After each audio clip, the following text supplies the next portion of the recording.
Assalomu alaykum. Revo podkastini doimiy tomosha qiladigan yurtdoshlar. Bugungi suhbatimiz ham siz uchun foydali, manfaatli bo'lishiga ishonamiz. Mehmonimizni tanishtirib o'taman. Respublika ixtisoslashtirilgan dermatovenerologiya va kosmetologiya ilmiy amaliy markazi Xorazm viloyati hududiy filiali konsultativ poliklinika bo'limi boshlig'i Nodirbek Abdullayev. Xush kelibsiz.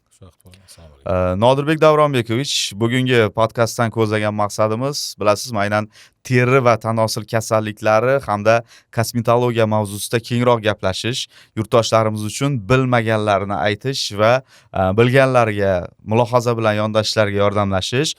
Ayni mana shu mavzu doirasida teri va undagi kasalliklar haqida, umuman shu kosmetologiya yo'nalishidagi bugungi yangiliklar yoki bo'lmasa yurtdoshlarimiz biladigan mavzularni yanada bir chuqurroq tahlil qilishni ko'zlaganmiz. Demak, o'ylaymizki, bu mavzuga qiziqadigan yurtdoshlarimiz bugungi kunda ko'pchilik tashkil qiladi. Buni oddiy bir misol faoliyatingizdagi o'sha sizga murojaat qiladigan insonlarni nafaridan ham olib aytsak bo'ladi, to'g'rimi? Masalan, bir kunda o'rtacha hisobda nechta bemor qabul qilasiz? Teri va tanosil kasalliklari bilan, kosmetologiya muammolari bilan murojaat bo'ladi. Bir kunda bemorlar soni ayrim vaqtlarda 15-20 taga bo'lib qoladi, ayrim vaqtlarda 10 ta bemor qabul qilamiz bir kunda. Endi bu bemorni qabul qilamiz va qo'shimcha muolajalarimiz ham bor.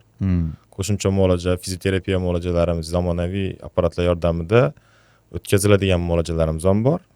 Shu bilan jami hisobda 20 dan oshib ketadi. O'rtacha hisobda 20 nafar deb hisoblaydigan bo'lsak, bu bir oyda yaxshigina ko'rsatkich degani va bugungi kunda Xorazm viloyati misolida oladigan bo'lsak, bir dona siz emas bu yo'nalishda mutaxassis. Demak, bu borada yurtdoshlarimizning beradigan savollari ko'p va og'riqli nuqtalari ham ko'p. Shunday xulosa kelib chiqadi. Asosan kosmetologiya yo'nalishi yoki dermatovenerologiya yo'nalishi bo'yicha konsultativ poliklinikada shifokorlar, dermatovenerolog va kosmetolog shifokorlarimiz jami 13 tani tashkil qiladi. Bir kunda bizning qatnovimiz 137 bemorga moslashgan bir kunlik qatnovimiz sig'imi. Ular bilan birgalikda bizda o'sha laboratoriya qismimiz ham o'z ish faoliyatini boshlagan, birga olib boradi. Bemorlarga klinik ko'rik va qo'shimcha laborator tekshiruvlar asosida tashxislar qo'yiladi. Shu asosda bemorlar davolanadi. Ambulator va statsionar sharoitda. Statsionar sharoitimiz shu binoning 2-etajida joylashgan. Asosan bu yerda kasallikning og'ir turlari va maxsus kasalliklar, venerologiya kasalliklari, ya'ni tanosil jinsiy yo'l bilan yuquvchi kasalliklar ham shu bo'limda, alohida bo'limda yotib davolanishadi. Tushunarli. Demak, teri kasalliklari, demak, tanosil kasalliklari bu jinsiy yo'l bilan yuqadigan kasalliklar hisoblanadi. Va kosmetologiya yo'nalishi ham ancha keng. Xo'p, keling suhbatimizni mana shu savol bilan boshlasak, bir suhbatga bir kirib olishimiz uchun. Bugungi kunda oqartiruvchi krem haqiqatan ham terini oqartiradimi? Agar o'z vaqtida teriga oqartiruvchi kremni terining turini qarab turib tanlasak, to'g'ri ta'sir qiladi. Teriga o'sha oqartiruvchi ta'sir qiladi. U darajada terini oqartirib oppoq sutdek qilmaydi. Lekin u terini geniga ham qarash kerak. Endi bizda bug'doy mag'iz insonlar deymiz. Bug'doy mag'iz insonlar bular qorayishga moyil hisoblanadi. Oq insonlar bo'ladi. Masalan, endi Fitzpatrick bo'yicha 1-chi, 2-chi, 3-chi, 4-chi, 5-chi, 6-chi fototiplari bor. Bu Yevropa terisi deydi, mongoloid teri deydi. Biz masalan Xorazm nimasida 3-chi, 4-chi fototipga kiruvchi insonlar va 2-chi fototipga kiruvchi insonlar ko'proq bo'ladi. Oq insonlar qizarishga moyil bo'ladi. Pigmentatsiyaga biz o'sha 3-chi, 4-chi fototipga kiruvchi insonlar, ya'ni bug'doy mag'iz insonlar pigmentatsiya tushishga va qorayishga xos belgi bilan kuzatiladi. Krem to'g'ri tanlansa oqartiradi yoki bo'lmasam terini shu holatdagi formasini ushlab beradi. Tushunarli. Ko'pchilik limon yoki soda surtadi. Bu qanchalik to'g'ri? Ayrim vaqtlarda ijtimoiy tarmoqlarni ko'rgan vaqtimizda limon yoki bo'lmasam shu uy non soda deymiz biz. Uy sodasini, iste'mol sodasini suv aralashtirib, limonni siqib yuzini ishlatgan vaqtlarida bizlar ajok bo'lib kelgan. Ajok limonli kislota hosil bo'ladi u yerda. Limonli kislota o'zi terida piling qilish bosqichidan o'tib ketadi. Foiz yuqori. Piling bo'lgandan keyin bizlarni yuzimizda quyosh nuri ta'sirida yoki uydagi issiq taftli yumushlar bor. Qozon, o'choq va hokazo. Shu natijasida bizning terimizda kuyish belgilari kuzatilgan. Tushunarli. Tushunarli. Qarang, shu sovunlar demak, oqartiruvchi sovunlar ham bor, to'g'rimi? Oqartiruvchi sovunlar, bular qanchalik foydali yoki xavflimi bular ham? Bular ham terida unchalik foydasi yo'q. Zarar bilan foydasi teng yuradi, lekin u sovunlarni ishlatmagan ma'qul. U sovunlarni ishlatgandan ko'ra biza terimizda vaqtida SPF, vaqtida muolajalarni qo'llab, shularni ishlatganimiz yaxshi. Bu sovunlar davolovchi muolaja hisoblanmaydi. Sovun asosiy vazifasi antibakterialniy va terini tozalovchi. Biologik faol qo'shimchalardan foydalanish qanchalik to'g'ri bo'ladi? Masalan, oqartiruvchi tomchilar bor-ku. Serumlar, tonik serumlar, bular terining xususiyatini yoki terining tuzilishini qarab turib, to'g'ri tanlansa, yaxshi natija beradi. Foydali. Shu o'rinda endi baribir shu yo'nalishda shifokorga murojaat qilgandan keyin ko'pchilik shifokorlar ukollarni ham tavsiya qiladi-da. Bu borada nima deysiz? Hozirgi vaqtda bizada estetik tibbiyotning rivojlanishi, kosmetologiyada mezoterapiya, biorevitalizat bularni qo'llash urfga kirdi. Asosan PRP deymiz, ya'ni plazma lifting muolajalari, bu insonning o'zini qonidan olib, to'yintirilgan trombositlarni o'sha yuz sohasiga yoki o'sha teriga ayrim vaqtlarda hozir boshqa kasalliklarda ham qo'llab boshladi mutaxassislar. Yaxshi natija beradi. Terini chuqur namlaydi. Teriga yetarlicha peptid, polinukleotidlar, shularni birgalikda qo'llash terini suratini, teri sathini yaxshilaydi. Terini yashartirib, wow degan rezultat bermaydi. Lekin terini oldingi holati, o'sha tabiiy go'zalligini ushlab turishga yordam beradi.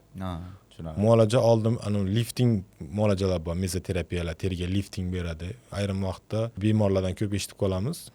Ukol oldim, men yuzim lifting bo'lmadi. Lifting bo'lmaydi bir ukulda.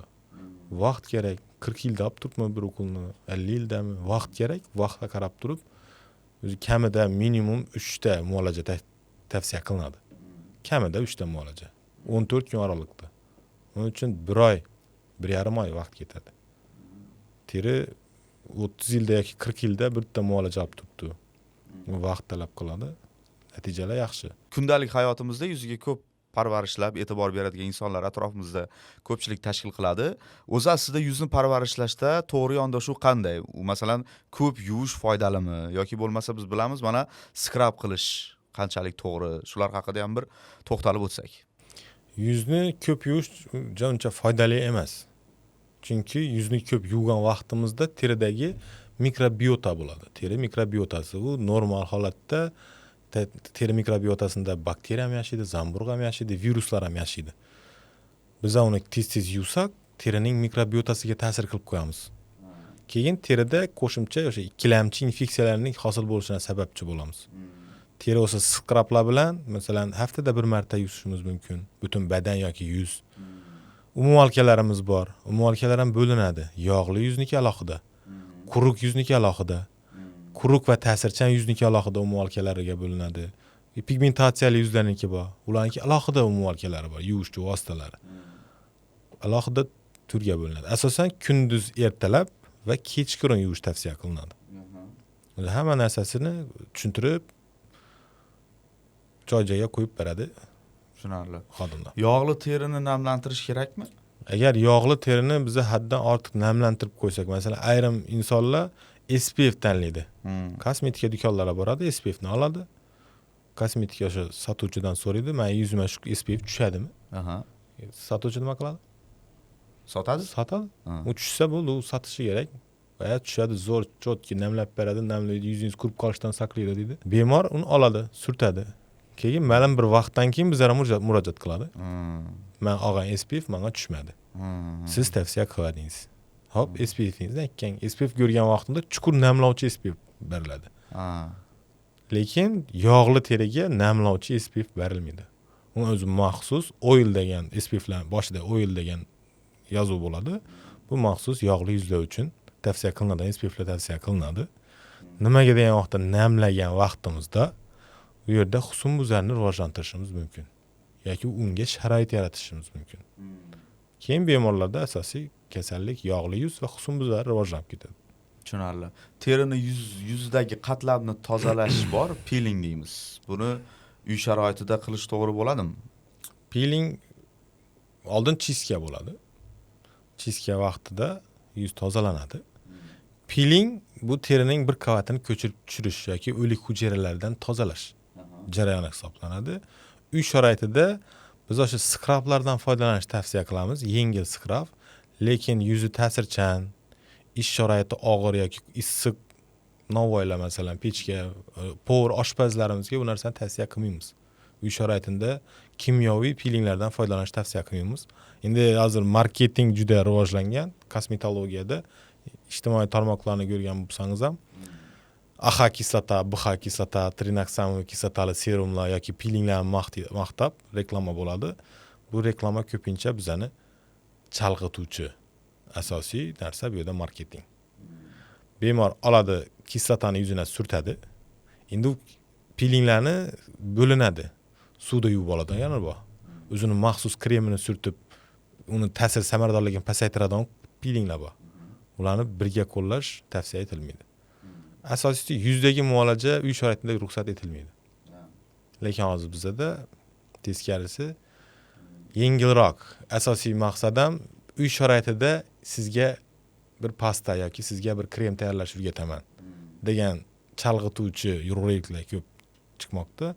Uy sharoitida tuxum, sarig'i, limon suvi yoki yarimta limonni olasiz, yaxshilab aralashtirasiz, vodorod peroksidini olasiz, yaxshilab aralashtirasiz, yuzingizga surtasiz, haftada 2 marta yuzingiz chiroyli peeling bo'ladi.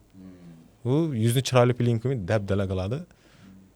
Oqibati asosan ko'pincha rozatsiya, ya'ni qizarish. Yuzdagi kapillyar qon tomirlarini kengaytirishi, rozatsiya, kupirozli yuzlar hosil bo'lib turibdi keyingi vaqtda. Asosiysi chalg'ituvchi fake xabarlara bizani yurtdoshlar yoki o'sha kuzatuvchi yaqinlarimiz fake tushib turibdi. Lekin ishonyapti. Asosiy ishontirish. Mahsulotini sotyapti ham ko'pchilik, to'g'rimi? Bundan zarar ko'rayotganlar ham ko'p. Zarar ko'rganidan keyin aniq mutaxassisga murojaat qilyapti. Oldinroq mutaxassisga bormasdan mana shu mahsulotlarni o'zida sinab ko'rishning sababi nimada deb o'ylaysiz? Qiziqish asosiysi. Insonda baribir qiziqish bo'ladi, go'zallikka, estetik chiroyga intilish bo'ladi. Chunki reklama qilayotgan odam boshqa bir yuzni ko'rsatadi. Tabiiy yuzni ko'rsatmaydi. U krem yoki o'sha pastadan surtgan yuzni ko'rsatmaydi. Reklamada umuman boshqa. Reklamada o'sha balog'atga yetdimi yuzga krem surtish kerak bo'lgan yuz ko'rsatiladi. Bizda mentalitet bor. Mentalitet nechkinda? Hali yuzingga kosmetika surtish hali vaqting bo'ladi. Qachon bo'ladi vaqt? 40 yoshdan keyinmi? 50 yoshdan keyinmi? O'sha mentalitet sababli biz estetikani yoki kosmetologiyani giyish boshlab turibmiz. Shuning uchun sal cho'ziladi. Ozgina savol berdingiz, yog'li yuzda SPF surtsa bo'ladimi yoki namlovchi surtsa bo'ladimi degan savol bo'ldi-ku. Asosiy muammo bizda balog'at davrida bo'ladi. O'sha husnbuzar, yog'li yuz o'sha balog'at davrida rivojlanadi. Biz endi ko'proq tavsiya qilamiz ota-onalarga farzandingizni 13, endi qizlarda 12-13 yosh, bolada 13-14 yoshda balog'at davri boshlanadi. Hozir bizda kuzatishlarda o'sha bir kasallikni oldinga siljig'anini ko'rishimiz mumkin. O'sha balog'at davrini 1-2 yil oldinga siljig'ani. Bunga kundalik kun tartibi yoki o'sha fast food mahsulotlarini qo'shishimiz mumkin, uyqu, telefon, har xil narsalarni qo'shib ketamiz. Ota-onalarga maslahatim farzandni ugri chiqib 18-19 yoshda ikkalish farzandini 12-13 yoshda tibbiy ko'rikdan o'tirish, dermatovenerolog, o'sha kosmetolog tibbiy ko'rikdan o'tirish tavsiya qilinadi. Sababi kasallikni davolagandan uni oldini olgan yaxshi. Uni yaxshi davolab, tez fursatda natijaga erishamiz. Chunki gormonlarida nomutanosib bo'lsa, gormonlarni tekshiramiz. Oshqozonda muammosi bo'lsa, darrov oshqozonni davolab beramiz. Muammoni topamiz. Ichak, ovqat hazm qilish sistemasida bo'lishi mumkin. Sababi ko'p. Tavsiya shu erta 12, 13, 14, 15 yoshida dermatovenerolog yoki kosmetolog, tibbiy kosmetolog ko'rigiga uchrash. Rahmat. Shu o'rinda mana faoliyat yuritayotgan joyingiz haqida ham bir ma'lumot berib o'tsak. Ko'pchilik xalq tilida mana Xorazm viloyatida yurtdoshlarimiz Kojiniy Banisa deb bilardi. Hozir manzil o'zgargan, to'g'rimi? Shu haqda ham bir to'xtalib o'ting. Hozir Kojiniy Banisa endi hozir Respublikaga ixtisoslashtirilgan dermatovenerologiya va kosmetologiya amaliy tibbiyot markazi Xorazm viloyati hududiy filiali. Oblastnoy больницаning yon tomonida oldingi glaznoy deymiz. Hmm. Ko'z kasalliklar shifoxonasi hozir teri tanasir kasalliklar shifoxonasi bo'lgan. Tushunarli. Oddiy qilib xalq tilida aytsa kojinniy больница bo'lgan. Bu 7-marshrutni yo'li hisoblanadi. Hozir shu joyda o'z ish faoliyatimizni yuritmoqdamiz. Faoliyatni zamonaviy yuritish uchun sharoitlar qanchalik yetarli? Faoliyatni zamonaviy yuritish uchun bizada hozir Masalan, Tekshiruv. tibbiyot baribir yaxshi uskunalarni talab qiladi. tibbiyot, Ayniqsa kosmetologiya. Hmm. Hozir bizda yetarlicha lazerlar, zamonaviy so'dova lazerlarimiz bor. Endi Yax sistemadasida ishlaydigan bizada Lutronic firmasiga tegishli kesuvchi lazerimiz bor.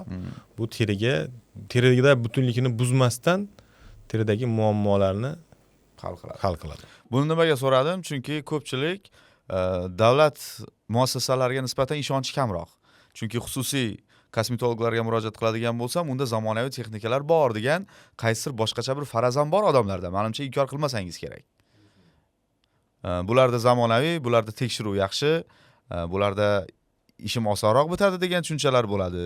Shunaqa bir qaysidir ma'noda bir fikrlar qolib ketgan. Shuni yo'qotish maqsadida so'radim. Rostdan ham bemalol ishonib bugun yurtdoshlarimiz qanchalik muammolarga yechim topyapti degan ma'noda. To'g'ri, o'rinli savol. Chunki oldin biza o'sha dermatovenerologiya muassasa Go'ja qishlog'ida joylashgan, Xiva tumaniga tegishli. Bu yerda asosan bemorlarni borishi ham qiyin.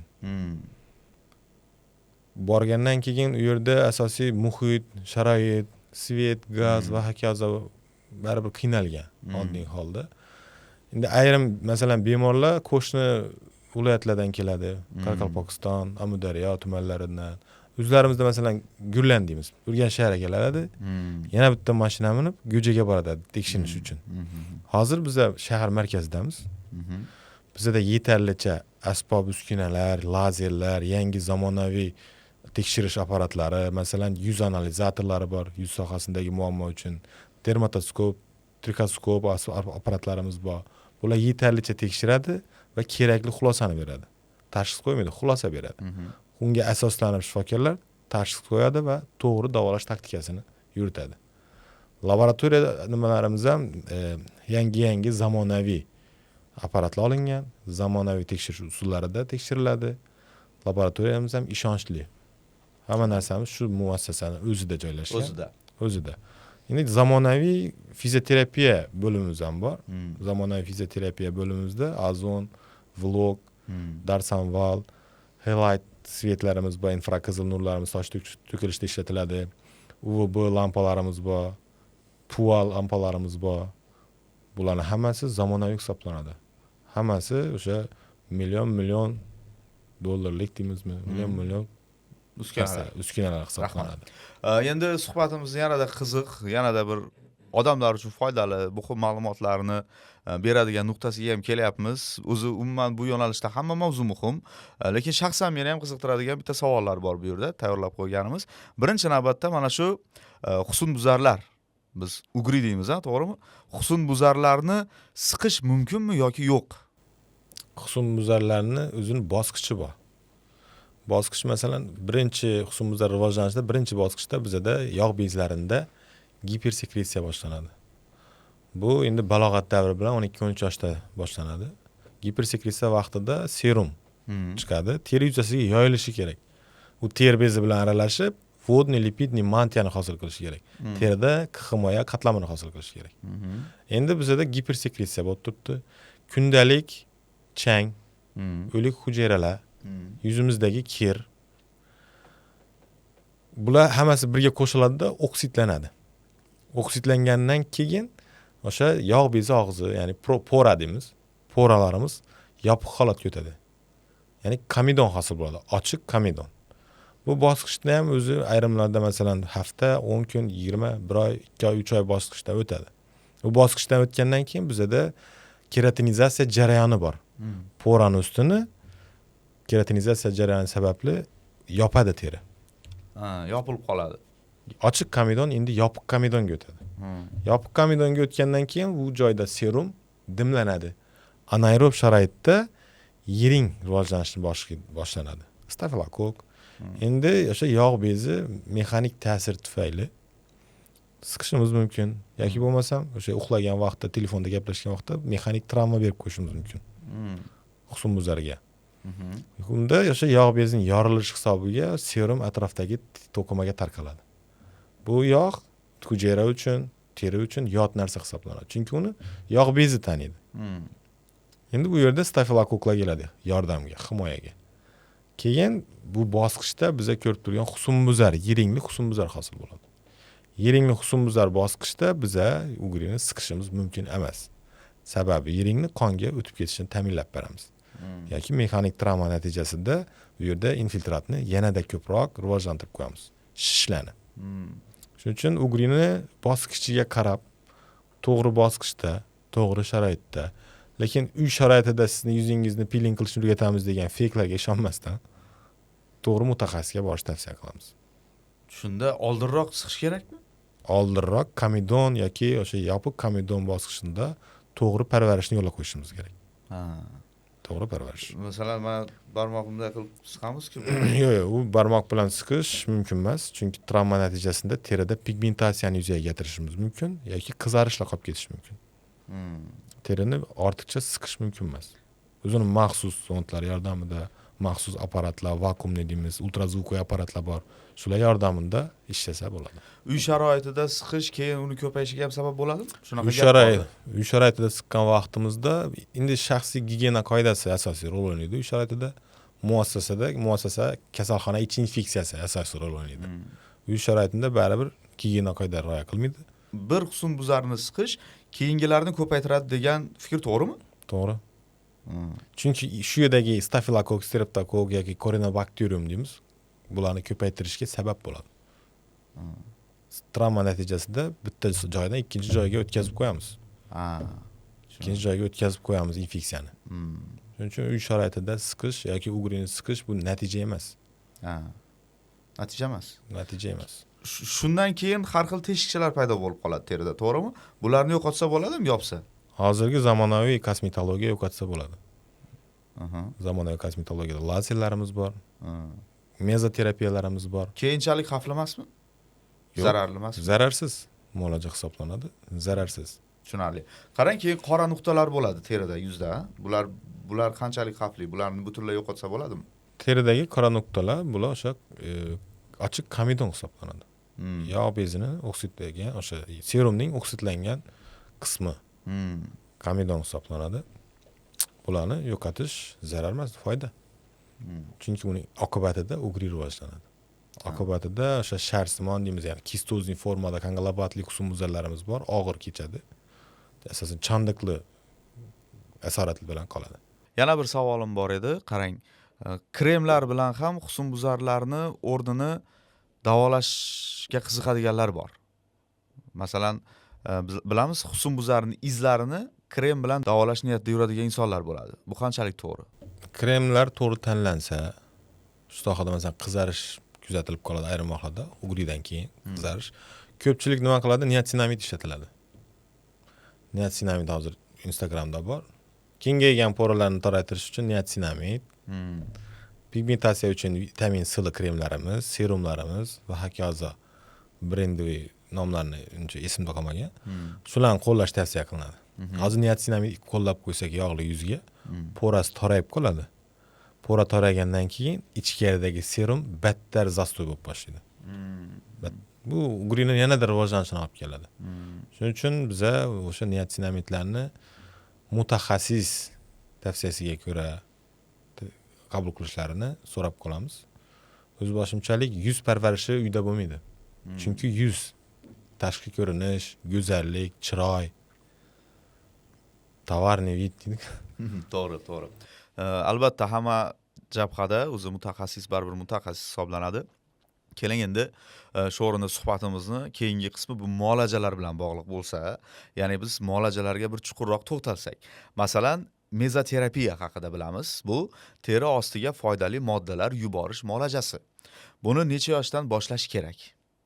Asosiy bizada o'sha 25-30 yoshdan keyin sog'lom, endi hozir hammadan sog'lom teri bor deb bo'lmaydi. Sog'lom ideal terining o'zi yo'q. 25-30 yoshdan keyin fibroblast hujayralarimizda ish faoliyatida susayish boshlanadi. Susayish boshlagandan keyin fibroblast hujayralari kollagen, elastin, gialuron kislota ishlamay boshlaydi. Bularning hammasi teri turg'unligini, terining tashqi ko'rinishi, ajin tushmasligi, teridagi blisk deymiz, yaltillovchi holatini belgilab beradi. Endi ular kam ishlab boshlagandan keyin bizda kollagenlarda kamayish boshlanadi. Endi tirikchilik sababli ayrim insonlar issiq tafli yumushlarda yuradi. Tashqi muhit omili bilan ko'proq kontaktda bo'ladi, ayniqsa quyosh. Issiq yumushlarimiz bor bizani, novvoylar masalan, yoki boshqa bir yo'nalish bo'yicha oshpazlarimiz, shashlik pishiradigan oshpazlarimiz bor. Muntazam o'sha issiq taft yonida turadi. Keyin uni gamburg deymiz, bizning Xorazmda gamburg. Gamburgchi bolalar ham shundayda turadi, issiq taftda. Bu issiq taft kollagenni kamayishini olib keladi.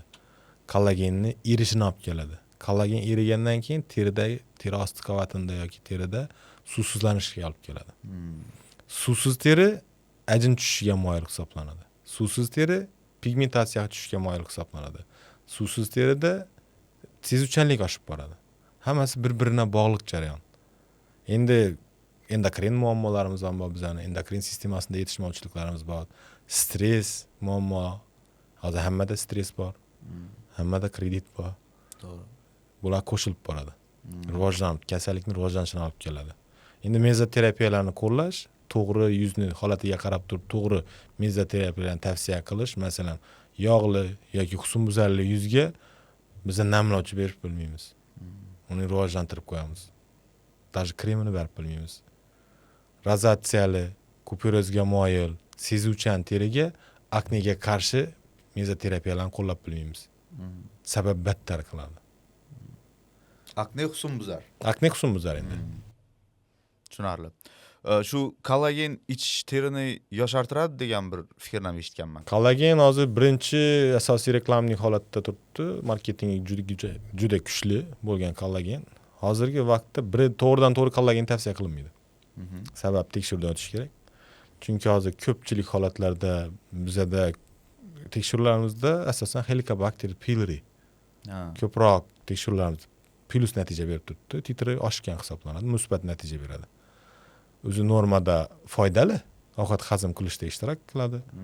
Normadan oshib titri musbatga o'tsa bizda zararga ishlaydi. Ichgan kollagenimiz to'g'ridan to'g'ri hujayraga yoki teriga borib turib kollagenni hosil qilmaydi. Ichgandan keyin oshqozondan maxsus ferment aylanadi. Ferment fibroblast hujayrasina boradi.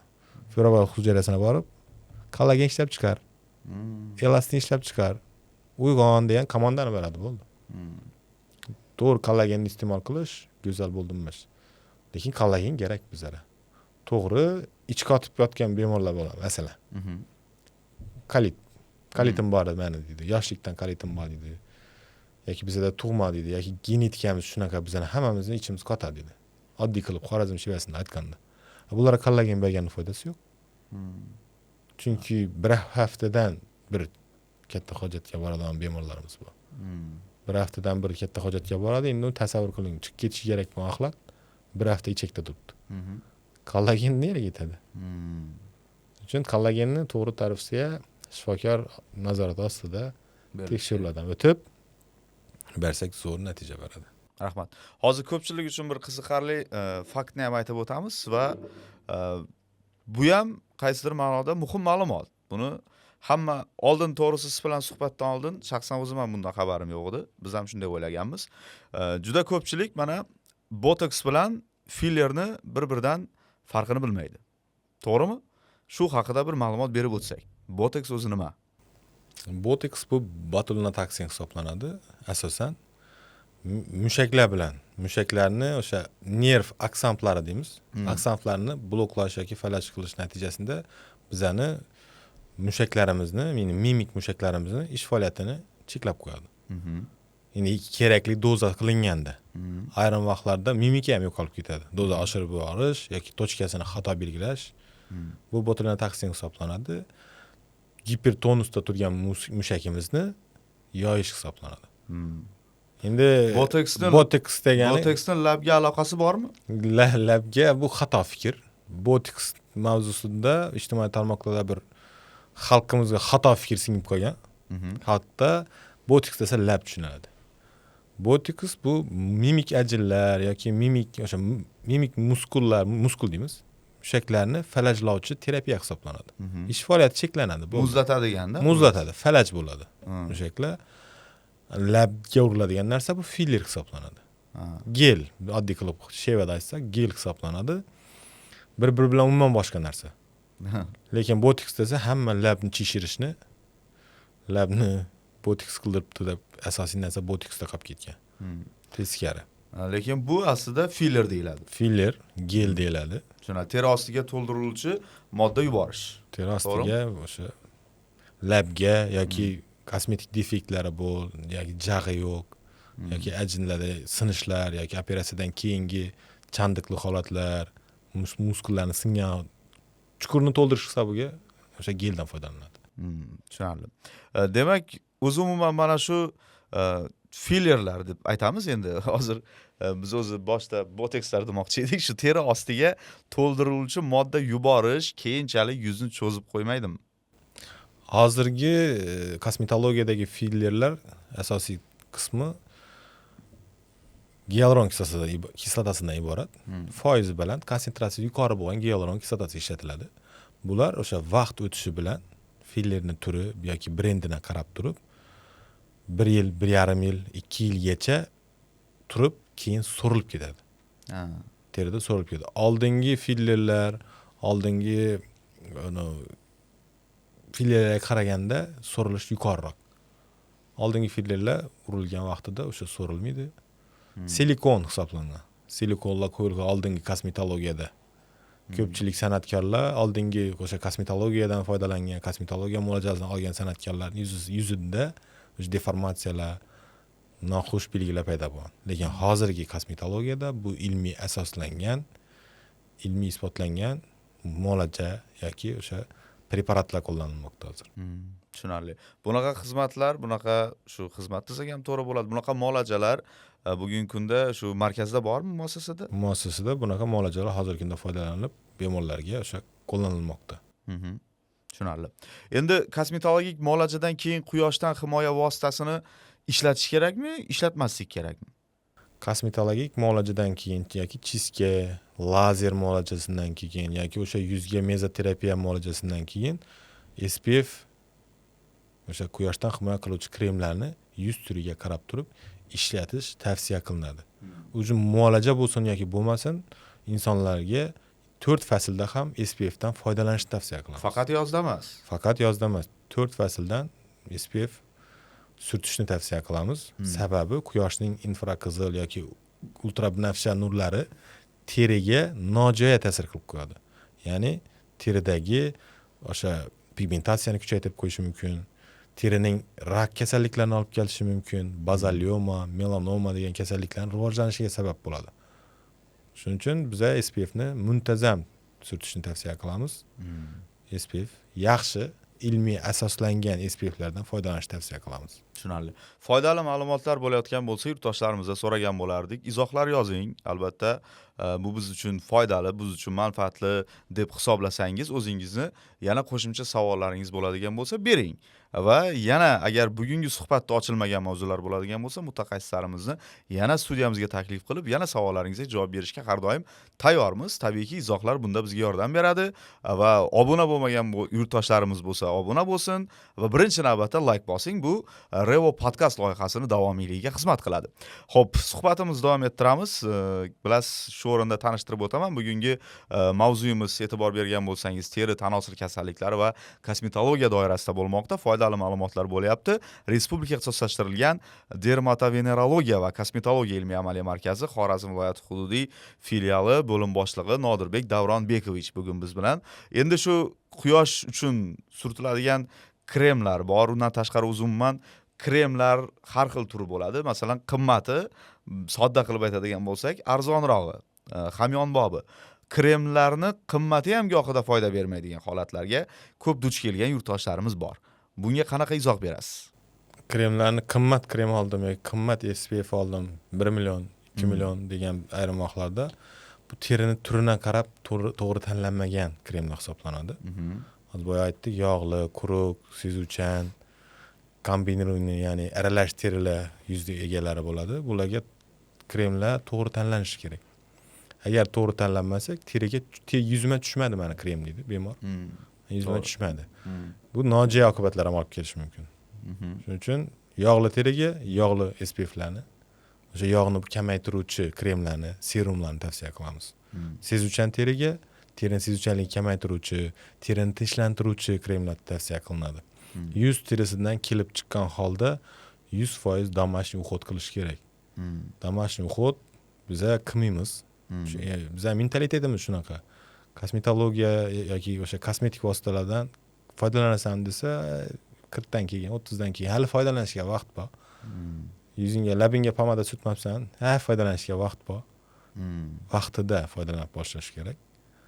Asorati juda og'ir bo'lmaydi.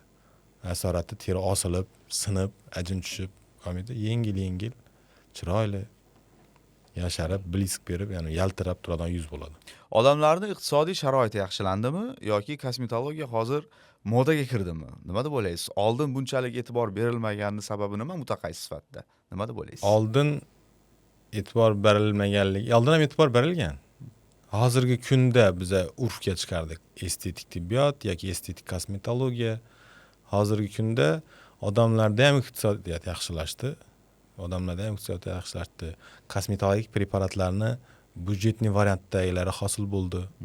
Chunki qimmat kosmetologiya, brendiy kosmetologiyani hamma olib bilmaydi uni.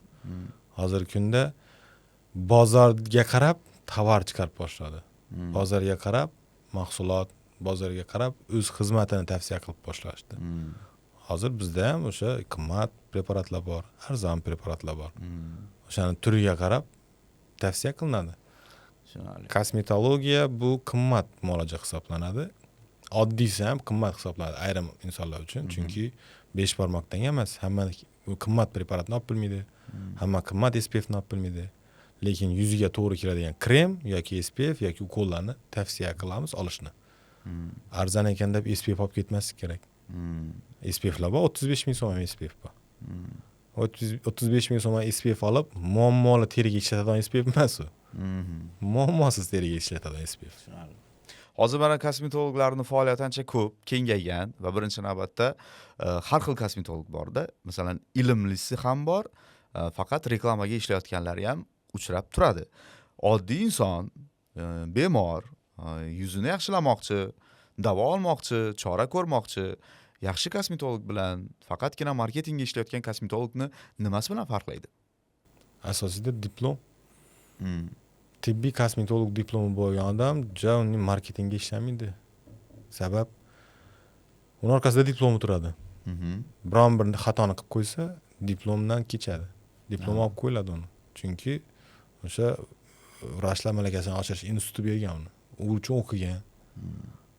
Uni olish uchun 3 yil, 4 yil praktika olgan, dermatovenerologiyani o'rgangan.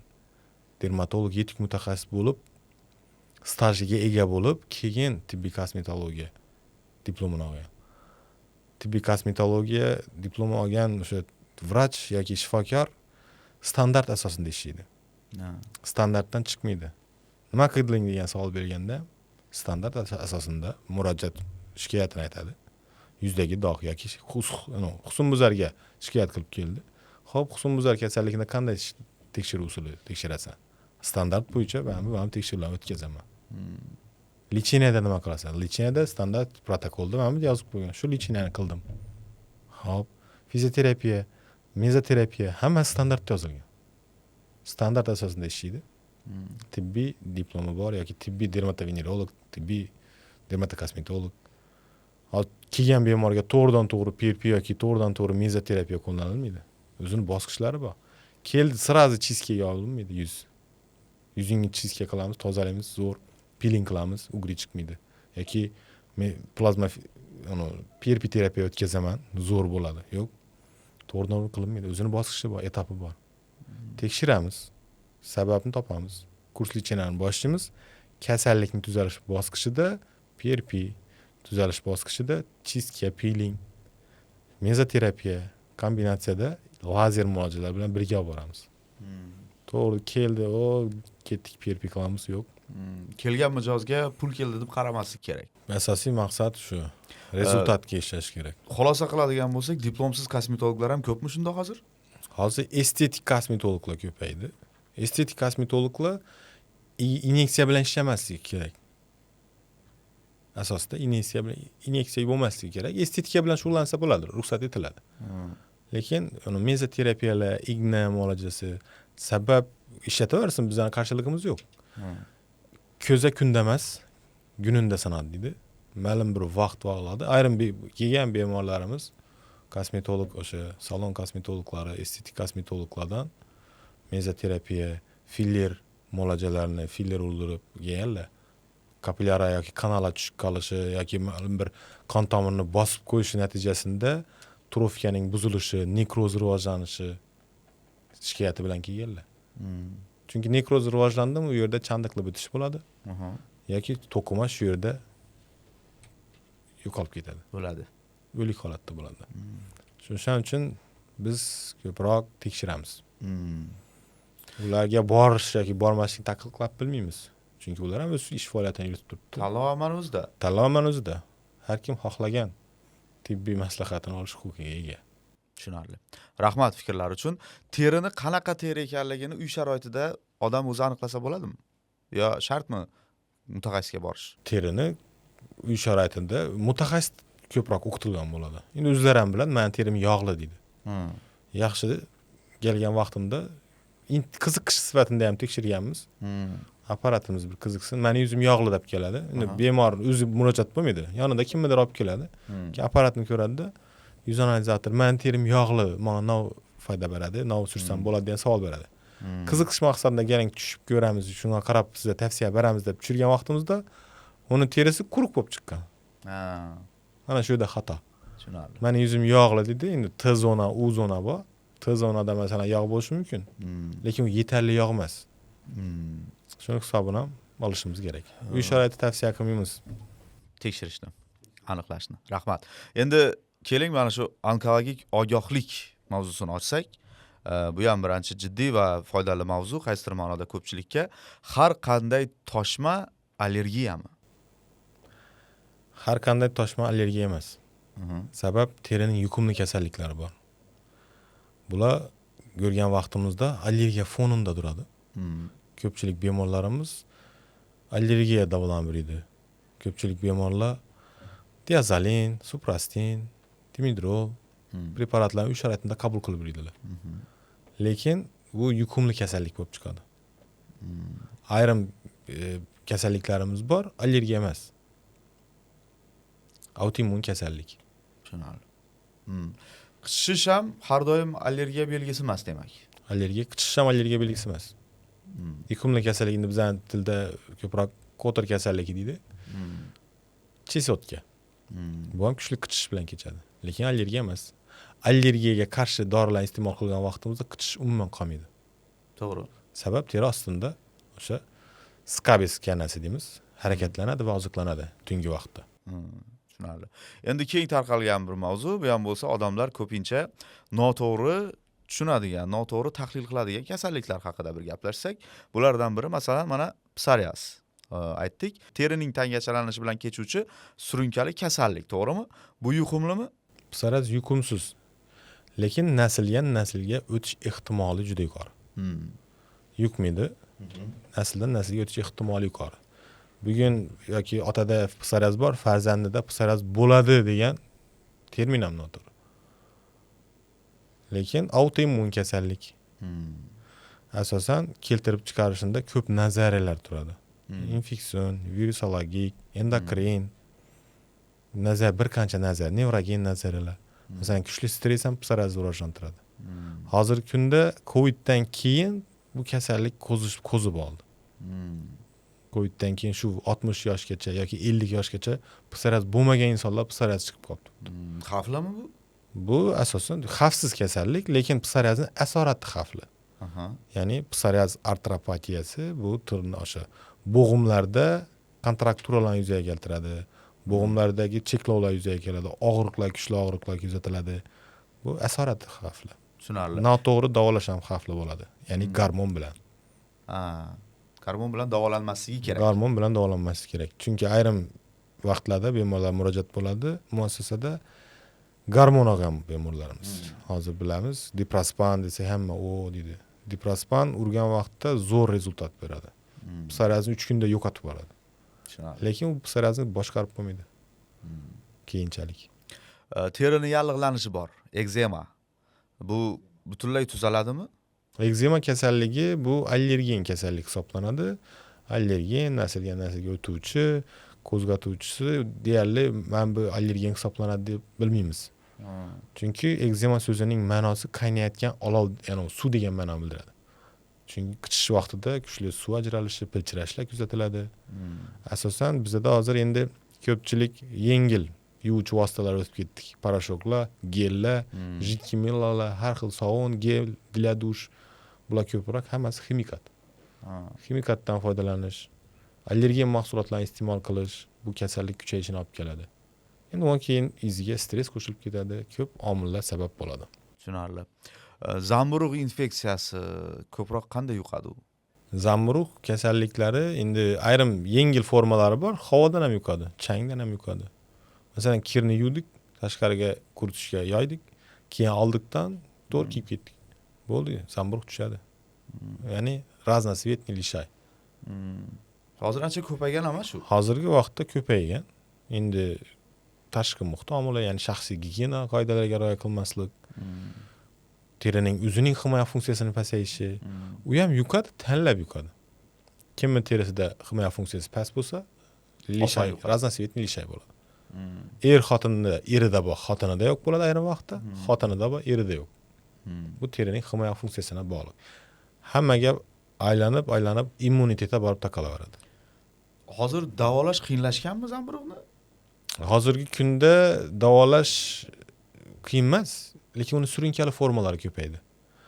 Hozirgi kunda Instagram, YouTube, TikTok, Facebook, ChatGPT bulardan foydalanamizdan biz uy sharoitini davolab boshlaymiz. O'zimizcha. Nima qilamiz? Sinoflam surtamiz. Ugriga ham sinoflam surtamiz.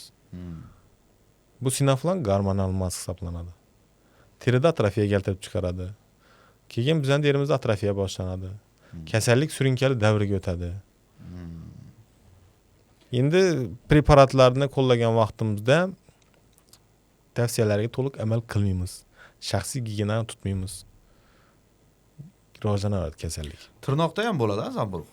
Zamburug' tirnoq, teri, soch, tirnoqdagi uchraydigan zamburug' anixamikoz deb aytiladi.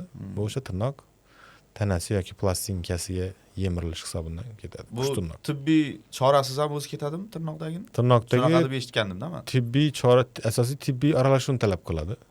Hozir endi podolog rivojlandi. Bizda asosiy podologiya bozorga qarab tovar yetishtirib berishimiz kerak. Podologiya xizmati ham boshladi hozir bizning muassasamizda.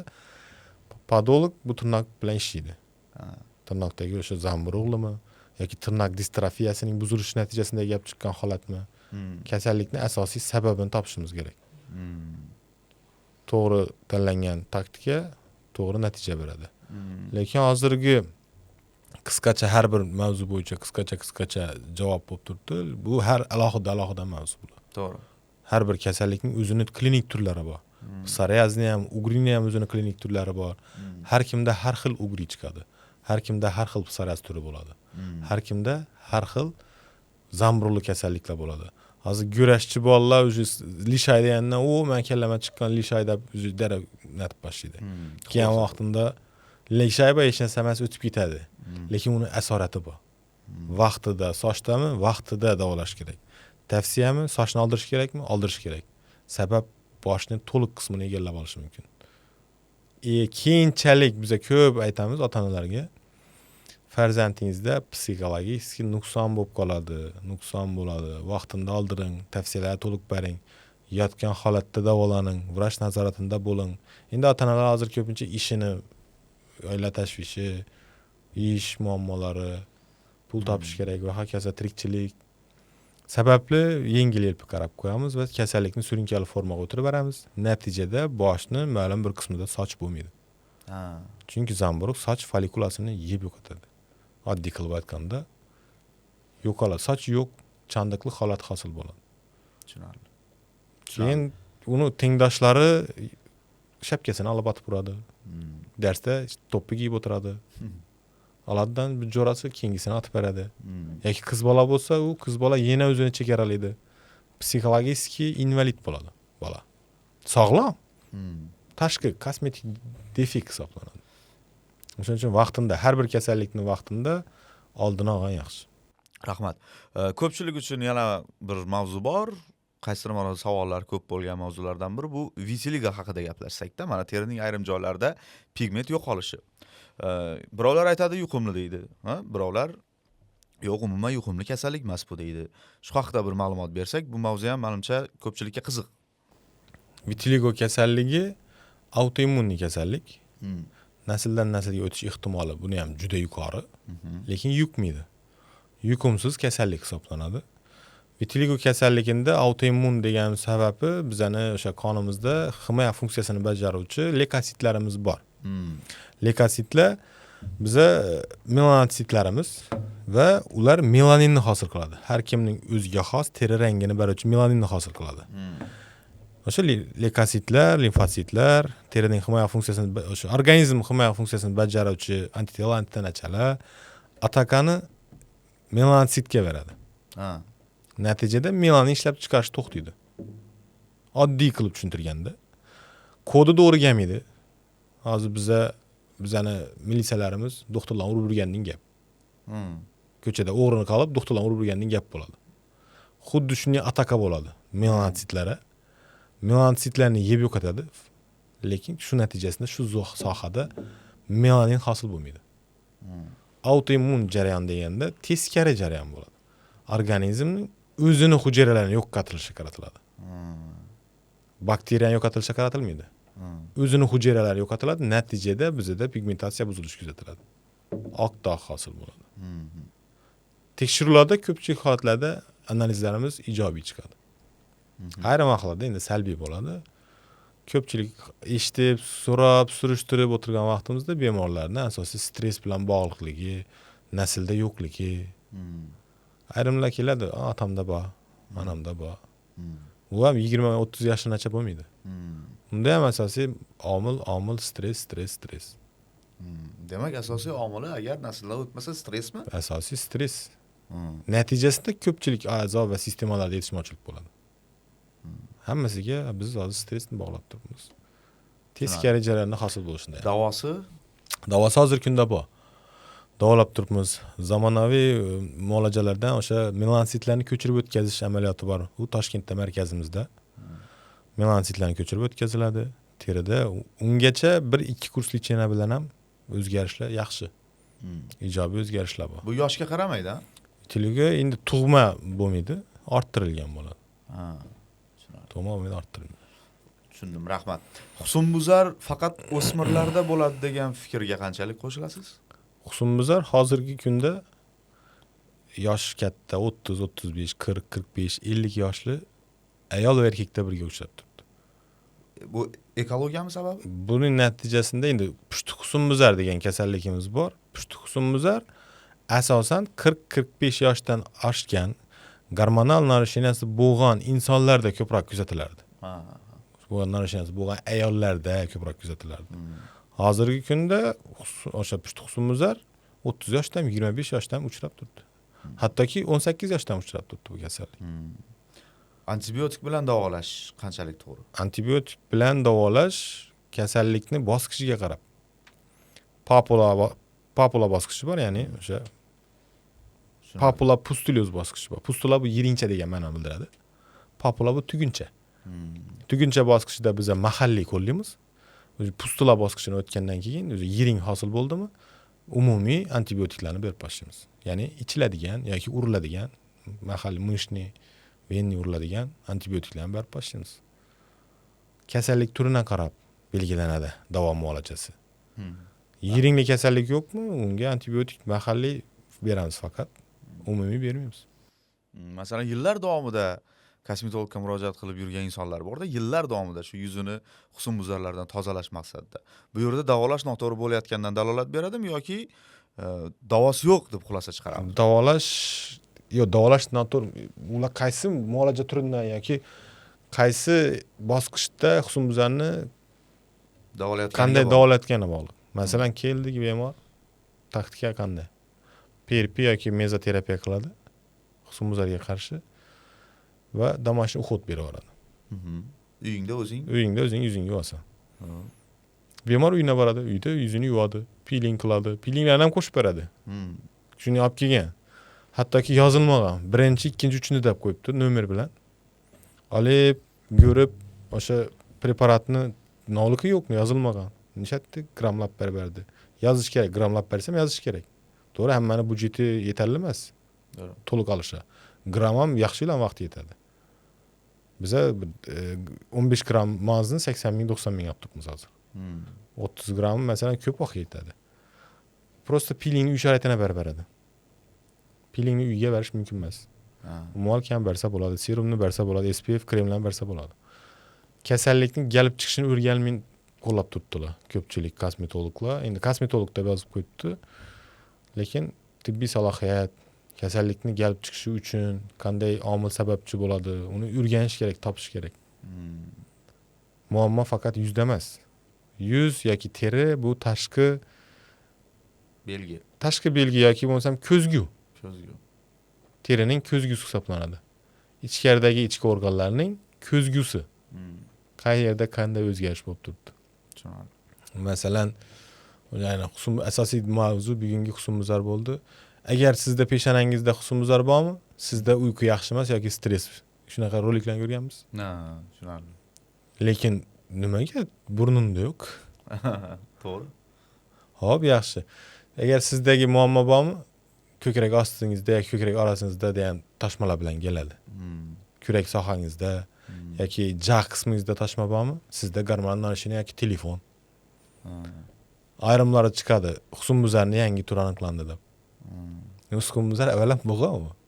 Uni turi aniqlanmaydi. To'g'ri talqin qilish kerak, fake bermash kerak. Tushunarli. Keyin borodavka degan bor, xalq tilida so'gal deyiladi, to'g'rimi? Xalq tilida so'gal. Nimaga chiqadi o'zi bu? Xalq tilida xorazmchada singir. Singir, ha. Buni qo'zg'atuvchisi odam papilloma virus hisoblanadi. Bu virus sizdan bor, mendan bor, hammamizda bor. Menga aloqa bo'ladi, masalan, restoranga boramiz, futbol o'ynaymiz, terlaymiz, ko'rishamiz kimdir bilan, salomlashamiz. Restoranga borib, chashkada kofe ichamiz yoki va hokazo. Shuning natijasida yuqib qolish ehtimoli bor. U yuqqandan keyin bizda immun sistemada pasayish bo'lsa, virus o'zini ko'rsatadi. Ayrim vaqtlarda o'smirlarda bo'ladi, ayrim vaqtda yoshi katta insonlarda chiqish joyiga qarab turib, qo'l, oyoq, tovon, qo'l, kaft so'gali bor. Jinsiy sohalar so'gali bor. Asosiysi qo'zg'atuvchisi ma'lum. Lazer, so'dova lazerli udalina qilinadi, ya'ni olib tashladi va davolash kurs lichina beriladi. Siz faoliyat yuritayotgan dermatovenerologiya va kosmetologiya ilmiy-amaliy markazida papillomalarni olib tashlash muolajasi bormi? Muolajasi bor, papillomalarni olib tashlash. Ikkita muolajamiz bor. Birinchisi eski metod deymiz endi. Jiddiy azot, ya'ni -96 gradusli suyultirilgan jiddiy azotda muzlatiladi. Keyingisi so'dova lazer amaliyoti. Bu maxsus so'dova lazerda bajariladi. Tushunarli. Endi shu yerda savol, o'zi papillomalarni olib tashlash nimaga kerak? Papilloma bu masalan bo'yin sohada bo'ladi. Katta burmalar sohasida bo'ladi papilloma. Buni olib tashlash kerak emas. Agar bemor xohlamasa. Nega chiqadi o'zi? Asosiy qo'zg'atuvchisi terida o'smasimon hosila yuzaga keladi. Xavflimi? Odam papilloma virusi o'smasimon hosila yuzaga keltiradi. O'sha hujayrani genini o'zgartirgan holda. Xavfsiz terining o'smasi hisoblanadi. Xavfsiz. Endi hozirgi vaqtda estetika rivojlanyapti. Hamma go'zal bo'lishni xohlaydi. Bo'ynidan papilloma osilib turishni xohlamaydi. Chiroyli bo'lishni xohlaydi. Yoki ko'zani qapoqinda osilib turadi ayrim vaqtda ko'rgan bo'lsangiz. Masalan, tadbirlarda yurgan vaqtingizda ko'rasiz. Qapoqinda turadi, yo burnining uchunda turadi. Bu estetika. Go'zallik. Shu go'zalligini xavf solib turibdi shu narsa. Vaqtida olish kerak. Kattalashmang burun. Demak, yillar o'tib kattalashadi. Yillar o'tib kattalashadi. Asoratlangan formalarni o'tib ketadi. Tushunarli. Mollyusk, ya'ni kontagiozum mollyusk virusli teri kasalligi bor. Bu kattalarda ham uchraydimi? Uchraydi, kattalardan uchrab turadi. Asosan jinsiy sohalarida uchrab turadi. Endi bolalarda uchrashi bu o'sha ko'krak yoshidagi, bog'cha yoshidagi bolalarda uchrab turadi va ayollarda ham shunday bir xil uchrab qolishi mumkin. Bu yuqish yo'llari kontakt bo'lgan vaqtda yuqadi. Bog'chada yuqib keladi. Shunday holatlarda. Endi kattalarda yuqib kelgan holatlari shu kontakt bo'lsa, shu virus organizmga tushsa, yuqish ehtimoli bo'ladi. Boshqa vaqtlarda o'sha maishik aloqa kontakt orqali yuqib qoladi. Har qanday hol xavflimi? Har qanday hol tashxis qo'yilmasa xavfli. Ya'ni tekshiruvlardan o'tib, hol ikkiga bo'linadi. Xavfli va xavfsiz hollarga bo'linadi. Xavfsiz, terining xavfsiz hollari, masalan, epidermal nevus, dermal nevus, terining hosilasining qaysi qavatda joylashishini qarab, pigmentli nevus, ya'ni rangli hollarga bo'linadi. Agar terida biza o'sha dermatoskop tekshiruvimiz bor, tekshirgan vaqtimizda dermatoskop xulosa beradi. Xavfli yoki xavfsizligini shunga qarab bilib olamiz. Har bitta hol, masalan, sod va lazer yordamida udalana bo'ladi. O'sha rasmlari, do'postlari bor. Hol udalana bo'lgandan keyin, endi bizning xalq tilida nima deymiz? Ekamizmi deydi. Biz gistologiya beramiz. Bizning asosiy terminda gistologiya ishlatiladi. Gistologiya berilgan vaqtimizda gistologiya har bir hujayrani, holni holatini ko'radi. Holatini ko'radi-da, shunga qarab turib teridagi o'sha hujayralari haqida ma'lumot beradi. Xulosa beradi. Xavfli yoki xavfsiz. Har bitta holni vaqtinda davolash kerak. Kattalashmay burun, kichkina holatda, o'zi kattalashdi uni holni olish kerak. Vaqtinda olish kerak. Bu hol xavfsiz bo'lsin, xavfli bo'lsin, baribir shu insonda turibdi. Xo'p, savol, xavfi nimada? Xavfi endi bizda onkologik nimalarda, kasalliklarda teri raki metastaz beribdi yoki bo'lmasa umuman boshqa rak kasalliklarda metastaz beribdi degan ko'p narsa ishlatiladi. Ana doktor olibdi ekan, o'zi metastaz berib ketdi, shu degandan keyin boshlandi degan termin ko'proq ishlatilib, ko'proq doktorlardan xafa bo'ladilar. Bu narsani aldiroq belgilab, aldiroqdan harakat boshlash kerak. Chunki metastaz davrigacha emas. U doktor kasallikni aniqlaydi, ikki xil yo'l bor. Olish kerak yoki olmaslik kerak. O'sha doktor olgandan keyin u asosiy ayb doktorga tushib ketadi. Shundan keyin metastaz berdi. Yo'q, o'zi metastaz berib shu bosqichga keldi u kasallik. Shuning uchun hol temasini kelgan vaqtida hammasini olib tashlash yoki oldirish kerak degan tavsiyani bermaymiz. Sizga xalaqit berib turdimi? Oldiring. Xalaqit bermadimi? Xolingizni demang. Tushunarli. Siz go'zalligingizga xalaqit berib turibmi? Holni oldiring. Tekshiruvdan o'ting. Borgandan darrov holni ola olmaymiz. Tekshiramiz. Xulosani beramiz. Shunaqa mayda hollar uncha xavfli bo'lmaydi. Xavfli bo'lmaydi. Holi ko'p odamlar bo'ladi-ku, ularda boshqalarda qaysidir organizmda ichki nimadir farqi bo'ladimi yo bu tabiiy bo'ladimi? U endi genetik jihatdan ko'proq genetikaga tortib ketadi. Ayrim insonlar terining xavfli kasalliklari yoki xavfli o'smalari bilan ham yuravergan. Hozir endi bizga tekshirish zamonaviy apparatlar kelib bu kasallikni aniqlab turibdi. Tushunarli. Oldin ham bo'lgan. Keling endi mana shu suhbatimizni shu qismigacha bo'lganini bir xulosa qiladigan bo'lsak, demak, dermatolog bilan dermatovenerologni o'rtasida qanday farq bor?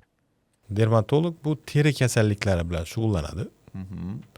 Dermatovenerolog o'zi termin dermat teri, venerologiya bu tanosil kasalliklarni o'rganaman degan ma'noni bildiradi.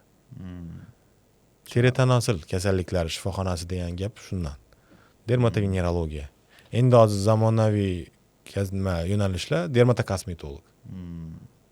Teri va o'sha kosmetologiya, tashqi go'zallik bilan o'rganuvchi narsalar. Tushunarli. Trixologiya, soch bilan shug'ullanadigan. Podologiya. Bu ichki o'sha dermatovenerologiya ichiga kirgandan keyingi yo'nalishlar bular. Har yo'nalishi bor. Kosmetolog faqat yuz bilan shug'ullanadi. U venga aralashmaydi, ya'ni jinsiy yo'l bilan yug'uvchi kasalliklarga aralashmaydi. Aralashadi, uncha chuqur darajada emas. Tushunarli. Chunki bir yo'nalishni olib ketish kerak. Zudlik bilan shifokorga borish kerak degan signal qachon keladi? Shu yo'nalishda masalan, aynan belgilari qanday bo'ladi? Qichishish, Ha, toshma toshishi. Birinchi belgi qichishish bo'ladi. tushunarli. Kasal qichishib bezovta bo'lmaguncha shifokorga bormaydi. To'g'ri. Qachon qichishadi yoki og'riq bo'ladi, keyin boradi. Toshma bilan yuravergan bemorlarimiz bor. Endi ayrim kasalliklarimiz toshma bo'ladi, lekin shikoyat bo'lmaydi. Ha, U ma'lum bir vaqtdan keyin yo'qolib ham ketadi. tushunarli. U bemor yuraveradi, lekin uning asorati paydo bo'lib boshlaydi. Bu tanosil kasalliklarimizda bor. Quruq qo'l bilan kelmabsiz, ha? Bu nima? Bu qanaqa uskuna? Bu maxsus lampa.